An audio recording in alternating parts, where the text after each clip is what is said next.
ઘણા વર્ષો પછી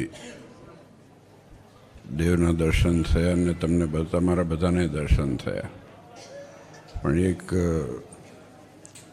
અંદર આવ્યા ને ફોટા જોયા હતા, પણ આટલું રૂડું રૂપાળું મંદિર કરી નાખ્યું સિદ્ધેશ્વર સ્વામીને, એટલે લાવો એક હાર લાવો, પહેલાં જાડો આપજો, હાથ એમના શરીર પ્રમાણે આપો. હા, ના જાડા નહીં, પણ એટલે આમ મજબૂત આટલું બધું.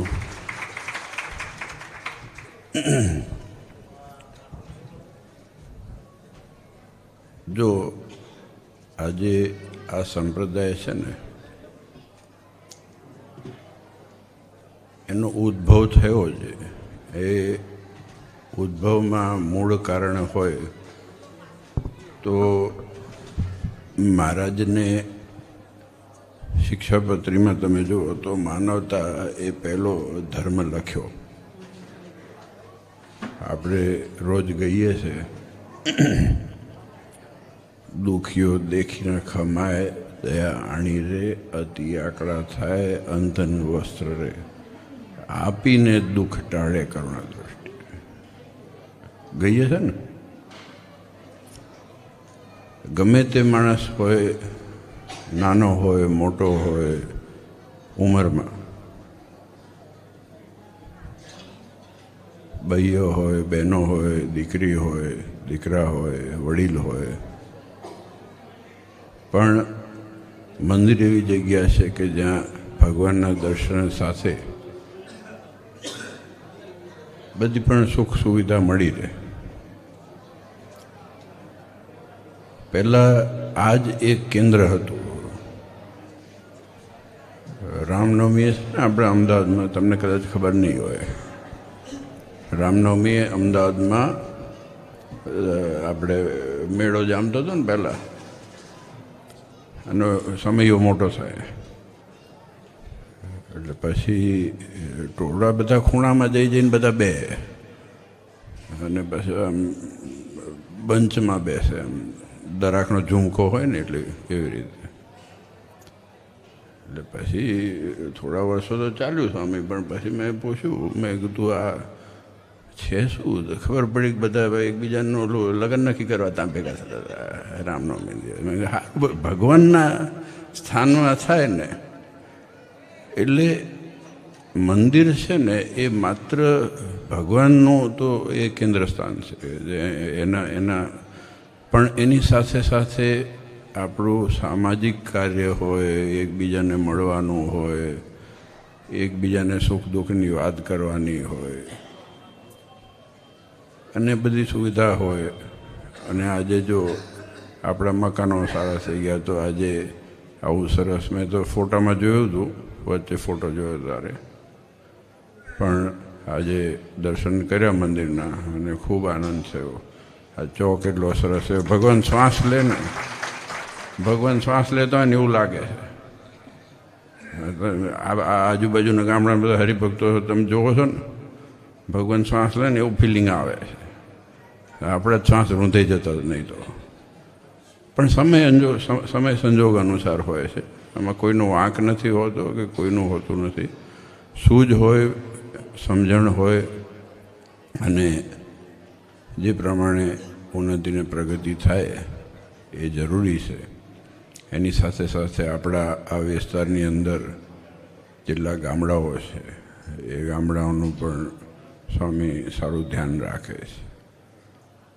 અને આમ છે ને, બધી વાત સાચી. હમણાં હું કહેતો હતો, અમારા યજ્ઞપ્રકાશ સ્વામી જોડે વાત કરતો હતો કે ઉપર બેઠા છે ને, તમને એમ થાય કે જો આ બધા સંતો ઉપર બેઠા લાડવા ખાઈને ઊંઘે ને એવું બધું. જગતમાં પછી કહેવત છે કે સ્વામિનારાયણના સાધુ બનવું, એવું માને લોકો. એવી કહેવત છે કે સ્વામિનારાયણના જ ભગત બનવું. હવે એ 3 જણની કહેવત છે, બેનું નહીં કહું, પણ સ્વામિનારાયણ આવે છે અંદર. તો વસ્તુ એ છે કે આજે હમણાં જ અમે વાત કરતા હતા કે અમે યજ્ઞ પ્રકાશ સ્વામી બે જગ્યાએ સાચવે છે ને કે બે જગ્યાને મહંત કોઈ દિવસ ન થવું. અમારી વાત છે કે તૂટી જવાય. ઓલા ત્યાંથી ફોન કરે કે હું સ્વામી આવું છું, કે ખીચડી તૈયાર રાખજો ને ઓલા ત્યાંથી ફોન કરે કે હું અહીંયા આવું છું, કે જાય તો ક્યાં જાય? હવે માણસ તો એકનો એક હોય ને. આ તો સારું છે કે આપણે હરિભક્તો અને નિકટના તમારે બધાની નિષ્ઠા છે હરિભક્તોની, અને એક મમત્વ છે ને લાગણી છે, એટલે માણસ રોટલા કે ખીચડી માગે ને, નહીં તો શું કરવા માગે? આજે કોઈને ત્યાં જઈને એમ કે અમારે આ ખાવું છે, તો મમત્વ હોય તો કરી શકે.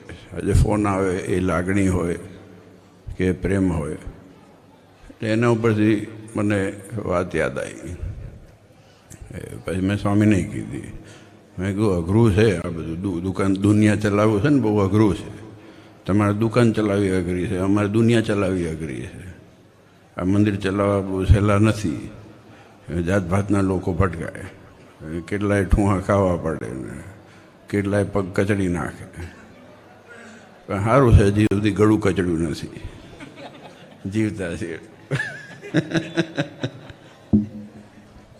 અને કોઈક વાર એવો વિચાર આવે કે શું કરવા જીવીએ. આ દુનિયામાં છે ને બધી વસ્તુ મેન્ટેનન્સ વાળી છે, બધી વસ્તુ મેન્ટેનન્સ વાળી. તમે જુઓ, મેન્ટેનન્સ વગર કોઈ વસ્તુ ચાલે છે? તમે બહુ સારી ગાડી લાવો ને, જાડામાં જાડી ગાડી પૈડાવાળી, મર્સિડીઝ ને ઓલી જે હોય, એનામાં જાડું બધું પડ્યું લાગે ને જાડી સર્વિસ થાય. સાયકલ જેવી સાયકલ હોય ને તો ચેન ઉતરી જતી, એમાં તેલ ઊંઘું પડે. અને એવું માણસમાં છે પાછું. ગમે તેટલા નિકટ હોય ને, ઘરમાં મેન્ટેનન્સ તમારે દીકરા દીકરી ફલાણા કાકા મામા ભાઈ ભત્રીજા કરવું પડે કે નહીં? બેસતું વરસ આવે તમે કોકને ત્યાં જાઓ તો એક જણ મોઢું ચડાવીને બેઠા હોય તો હાલો ને ભાઈ જઈએ આવીએ, થાય ને એવું. આ મેન્ટેનન્સ છે. એટલે મેન્ટેનન્સ માઇક જગતમાં એકલું નથી, બધી મેન્ટેનન્સ હોય છે. પણ એ વાત એના ઉપર છે કે કંઈ પણ મેન્ટેન કરવું બહુ અઘરું છે. એટલે હમણાં હું વાત એ કરતો હતો, સંતોની વાત ઉપરથી વાત યાદ આવી કે અમે એક દેશમાં ક્યાંક ગયા હતા. પછી એક દાડો અડધો દાડો ખાલી હતો સ્વામી. પછી મેં કીધું, બુદ્ધનું બહુ મોટું મંદિર હતું. એટલે પછી મંદિર હતું તો અમે ગયા, બધા જતા હતા. બહુ ફેમસ મંદિર. પછી કંઈક વિધિ વિધાન ચાલતા હતા તો મને શોખ ચડ્યો. આપણો ધંધો તો એ જ ને, એટલે મેં કીધું શું ચાલે છે આ બધું કંઈક કરતા ચોપડતા હતા અને આ ને તેને બધું. બહુ સમજવાની વસ્તુ છે. તો એની ભાષા તો દેશની સમજણ ના પડી. પછી એક દ્વિભાષી માણસ હતો, એને મેં પૂછ્યું, મેં કીધું આ શું કરે છે? એટલે પછી એને કીધું કે પરમ દિવસે એના લગ્ન છે અને દીક્ષા લે છે. તો મેં કીધું પરમ દિવસે લગ્ન છે ને દીક્ષા લે છે, આ મેળ કેમ ખાય? એ કે બૌદ્ધ ધર્મમાં અમારે ત્યાં એવો નિયમ છે કે 24 કલાક માટે પણ એ ભિક્ષુકની દીક્ષા લેવી પડે, તો એને અનુભવ થાય કે આ ભિક્ષુક બનવું કેવું અઘરું છે. એટલે મેં યજ્ઞપ્રકાશ સ્વામીને કીધું, મેં કહ્યું આપણે આ ધતિંગ ચાલુ તો કરવા પડશે. એ ધતિંગ નહીં, વાસ્તવિકતા કે અનુભવ. કેમ કે આજે જો ગ્રહસ્થ થવું એ કઠણ છે ને, કેટલું સાચવવું પડે. કોકના જોડામાં પગ નાખીને તારે ખબર પડે કેટલી જગ્યાએ આંગળીએ કપાય છે. એટલે ઘણી અરસપરસ છે આ તો. અને અમે વચ્ચે ફસાણા છીએ. અમે આમમાંય નથી ને આમમાંય નથી. બોલો માને કે આ જ કરતા હશે, સાધુ ભેગા જ ફરતા હશે. હરિભક્તો એમ જ માને કે બૈરા છોકરા હશે જ નહીં કોઈ. તમે પહોંચી જશો કે રાતે 2 વાગે. મેં 2 વાગે પહોંચી જઈને શું કરવાનું મારે? પછી 2 વાગે પહોંચી જવાનું, સવારે ઉઠવાનું, પાછું મંદિર જવાનું. એટલે આ તો જો હું લાઇટ મૂડમાં વાત કરું કે મને સીધું ભૂંગળું આપી દીધું એટલે મેં કીધું મને નેતા જેવું ફિલિંગ આવવા માંડ્યું એટલે નેતા આવીને પાછળ આપીને જતા રહે એવું. એટલે વાસ્તવિકતામાં વસ્તુ એ છે, આ બધી વાત શેના માટે કરું કે ધારો કે ત્યાગાશ્રમ છે એ કઠણ છે, ગૃહસ્થાશ્રમ છે મહારાજે કીધું શ્રેષ્ઠ છે, કેમ કે એમાં ઘણું બધું બેલેન્સ કરીને પાછું હું હમણે ગાંધીધામ ગયો ગઈકાલે કે પરમ દિવસે, ગઈકાલે આવ્યો પરમ દિવસે આવ્યો ખબર નહીં. તો મેં એ જ વાત કરી, મેં કીધું આજે હરિભક્તો દૂર દૂરથી આવે, પાછા ગાડીના ઓલું પેટ્રોલ તમારે ખર્ચવાના, ત્યાં વિદેશથી આવ્યા હોય એ પાછા ટ્રેનની ટિકિટ, પાછા ટિકિટ ખર્ચે, પાછા લાંબા થવાનું, તપસ્વીની જેમ બેસી રહેવું પ્લેનમાં, જશે આવશે એ એટલામાં આમ કહીને આમ બેસી રહેવાનું, બસ કંઈ કરવાનું નહીં. અને પાછા દૂર દેશી લોકો આવે જાય અને પાછા પૈસા આપે અને ડોનેશન આપે કે ભગવાનને રાજી કરવા માટે દાન દક્ષિણા આપે. તો આ બહુ મોટું ત્યાગ છે. આ બેસવું છે ને તમારે, તમે જે બેઠા છો એ એમને એમ નથી કે શ્રોતા તરીકે નથી, તમારો ત્યાગ છે એટલે બેઠા છો. તમને ભગવાન પ્રત્યે મમત્વ છે અને લાગણી છે. એટલે હું તો કાયમ કહું છું કે ધન્યવાદ છે આ બધા આપણા હરિભક્તોને, આપણા સંપ્રદાયના હરિભક્તોને કે આજે આટલું બધું સપોર્ટ કરો છો અને ભગવાનના કાર્યમાં પોતાના જીવને અર્થે તો ઠીક, પણ આજે ધારો કે આ કામ કર્યું એમાં જેને જેને સપોર્ટ કર્યો હોય સિદ્ધેશ્વર સ્વામીને, કોન્સેપ્ટ એમનો હોય, વિચારધારા એમની હોય, આ બધું એમનું હોય, પણ એને સપોર્ટ તો જોઈએ ને.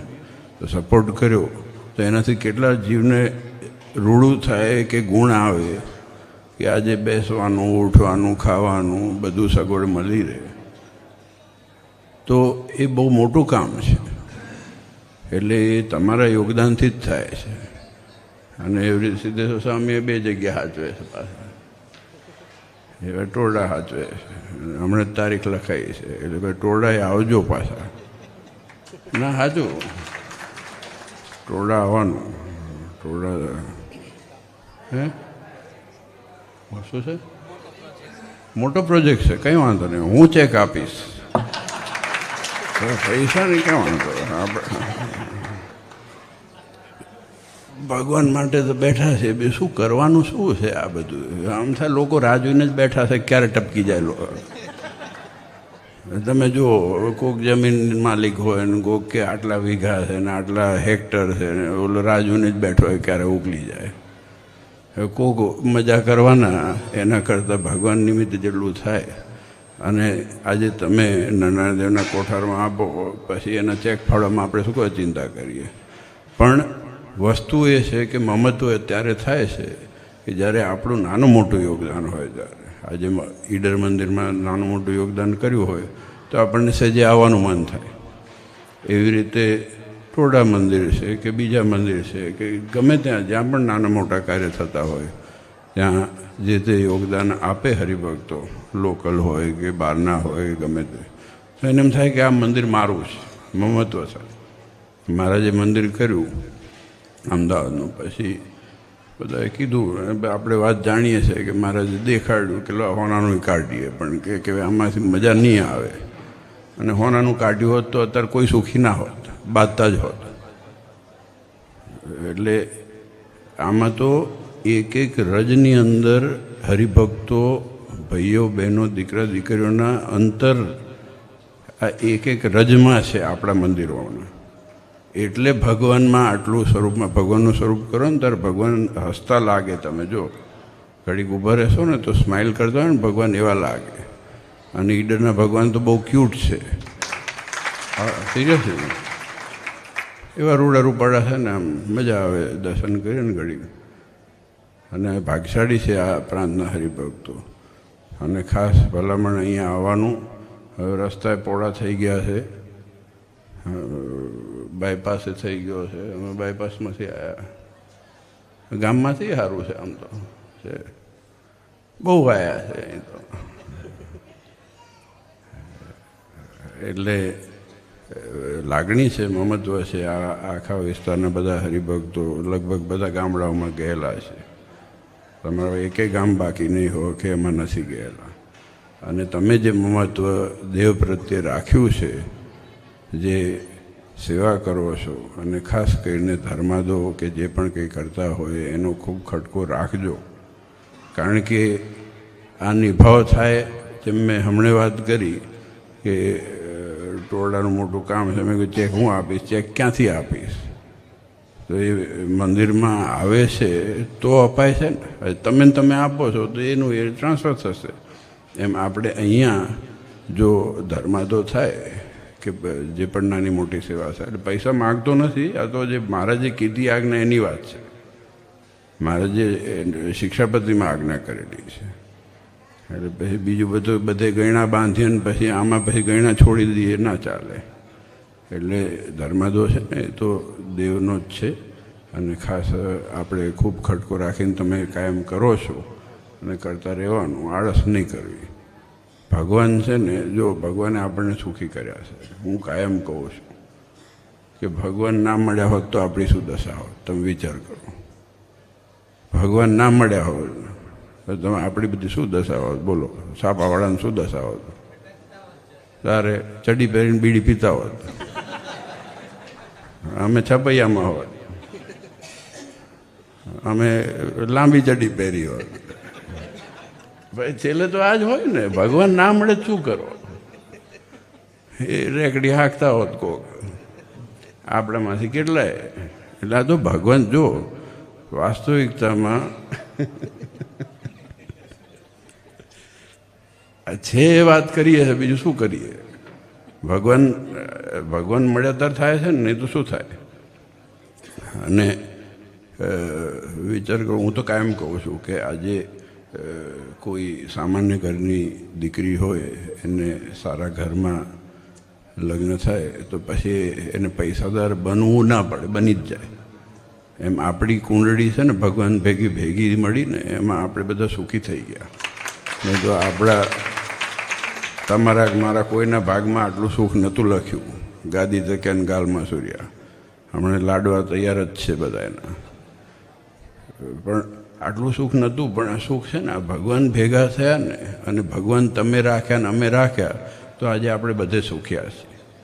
અને એ જ રાખવાનું છે બસ, બીજું કંઈ નહીં. બીજું બધું આવશે જશે, ઊંચું નીચું આડું અવડું બધું દુનિયામાં ચાલ્યા કરશે. પણ ભગવાન છે એ ક્યારેય ન મુકાય. એ આપણે તત્પરતા, એ આપણે ખટકો રાખવાનો છે. તો આજે ખૂબ આનંદ થયો. તમે બધા હરિભક્તોએ જે રીતે અહીંયા આવીને આવું સરસ આયોજન કર્યું. અને આ પાટોત્સવના યજમાન તો કાયમી થઈ ગયા છે. હવે મેં કહ્યું બંધ કરો, સારું છે બધે પાટોત્સવના યજમાન. પણ ખૂબ શ્રદ્ધાળુ છે અને પોતાપણું છે, મમત્વ છે આ પરિવારને અને તમને બધાને છે. અને આવું સરસ કાર્ય કર્યું અને કામ હજી એ થશે, હજી બાકી જ છે. અને ટોળામાં અને કોઈને સાધુ થવું હોય તો વિચારજો.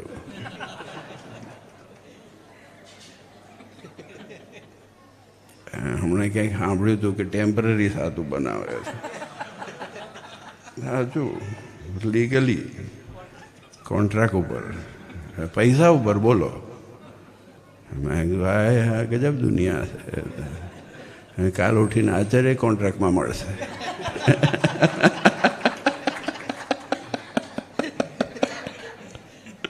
એટલે કોઈના ઉપર નથી કહેતો, આ કોઈ માથે ના લઈ લે તો સારું છે. આ તો વાયરલ જાય પાછું. આજકાલ કંઈ નહીં, ડબલા ફર્યા છે તો વાયરલ થતું થાય. અને બધા ભાઈ પોતાનું પર જ લે. આ રીતે થઈ જશે. થાય તો ભલે થાય, તો હવે શું વાંધો? બધું આઉટસોર્સ થાય તો હરિભક્તો આઉટસોર્સ. અને સાચું થાય છે. અમુક જગ્યાએ નથી હોતા ને તો બસો ભરી લાવે છે. આજે ઇલેક્શનમાં લઈ આવે ને એવી રીતે કહું, ફલાણા સ્કૂલમાં છોકરા ભણતા, ગુરુકુળમાં ભણતા, લાઈન પર ભરી દે. એમ પછી હમણાં સમાચાર મને ક્યાંકથી ઉડતા આવ્યા હતા કે કોન્ટ્રાક્ટમાં સાધુ મળે છે. મેં કીધું સારું છે, કોન્ટ્રાક્ટમાં આચાર્ય હજી સુધી મળ્યા નથી, કદાચ મળ્યા આ ના થાય તો સારું છે, એમ કે નહીં તો ભગવાન ક્યાં, ભગવાનને પછી કોન્ટ્રાક્ટમાં રાખવા પડે. જગતમાં છે કોન્ટ્રાક્ટમાં ભગવાન, દુનિયામાં છે ને ભગવાને કોન્ટ્રાક્ટ ઉપર છે કે તમે 3 મહિના જોવો કે આ પૂનમ ભરી આવો અહીંયા, અને કે થાય તો ઠીક છે, નહીં તો કે ભગવાન બદલી નાખો.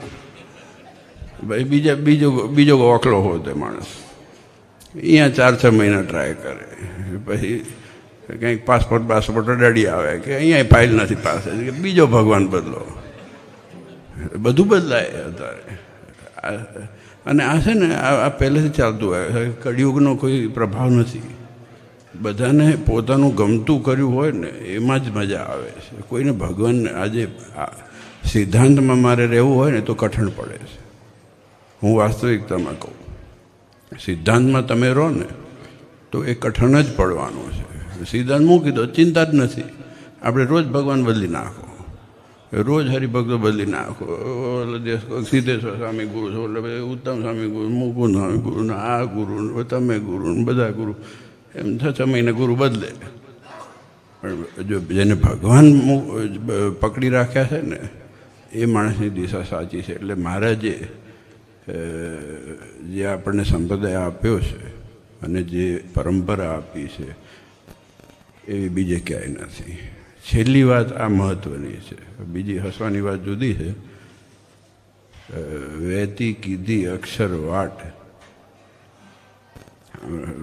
આપણે મોટા મોલમાં જાઓ કે એરપોર્ટમાં જાઓ ને તો આમ એસ્કેલેટર હાલ્યા કરે, ઊભા જ રહેવાનું હોય. વાટ વહેતી કરી, આમ રસ્તો વહેતો કરી નાખ્યો એટલે આપણે ઊભા જ રહેવાનું, પણ હકણા ઊભા રહેવાનું, નહીં તો પડી જવાય. નતી દીથી નતી જાણી એવી પ્રગટાવી રીત પુરુષોત્તમ. આ બધા નંદસંતોએ લખેલું છે. અને પછી તો ત્યાં સુધી લખ્યું સિદ્ધને ભટકો છો મત પંથમાં. એટલે આ વસ્તુ એ છે ને, આ બધું જે ફરતું રહે છે. પણ આપણે ભાગ્યશાળી છે કે આપણને ભગવાન મળ્યા છે. અને આવા રૂડા રૂપાળા ભગવાન ઈડર, તમે વિચાર કરો કેવા પ્રતાપી આ ભગવાન છે. અને એ રાજા મહારાજાઓના સમયમાંથી કેટલો એનો ઇતિહાસ આના પાછળ છે એ તો સંતો તમને કીધો જ હશે ને જાણતા જ હશો તમે. પણ આપણા ભાગમાં જે ઇતિહાસ આવ્યો છે એ બીજે ક્યાંય છે નહીં. બીજે દંતકથા છે, આપણા પાસે ઇતિહાસ છે. હું કાયમ કહું છું. દરેક હરિભક્તોને ખૂબ ખૂબ ધન્યવાદ, અભિનંદન. અને સરસ કામ કર્યું એ બદલ સિદ્ધેશ્વર સ્વામી તમે અભિનંદન. બહુ બધાએ તમારી ટીમને. ના સરસ, મને ગમ્યું. મને શ્વાસ લેતા ભગવાન હોય ને એટલે ગમે. કેમ કે હું આપણે ઘડીક લોનમાં જઈને બેહીએ તો કેટલો શ્વાસ વધી જાય.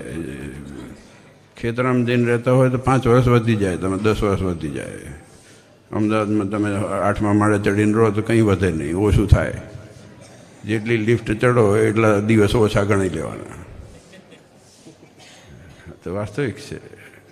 એટલે પણ આપણે ભાગ્યશાળી છે. બસ દેવના થઈને રહેજો, રોજ છો. પણ વિશેષ તમને બળ અને ખાસ કરીને તમારા પરિવારને ખૂબ ભગવાન સુખ્યા કરે. નાનદેવના ચરણોમાં પ્રાર્થના.